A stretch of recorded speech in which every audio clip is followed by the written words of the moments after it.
Social মিডিয়ায় সবসময় on, হ্যাকারদের নিশানায় পড়ছেন না তো আপনি?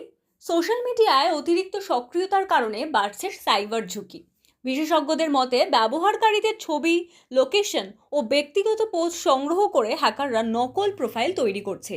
এসব ভুয়ো অ্যাকাউন্ট ব্যবহার করে প্রতারকরা টাকা চাওয়া, ফিশিং লিংক পাঠানো সহ নানান ধরনের প্রতারণা চালাচ্ছে। নিজেকে সুরক্ষিত রাখতে বিশেষজ্ঞরা প্রাইভেসি সেটিংস পাবলিক থেকে প্রাইভেট করার পরামর্শ দিচ্ছেন। একই সঙ্গে প্রত্যেক অ্যাকাউন্টে আলাদা ও শক্তিশালী পাসওয়ার্ড ব্যবহার ও টু স্টেপ ভেরিফিকেশন চালু রাখার তাগিদ দেওয়া হয়েছে।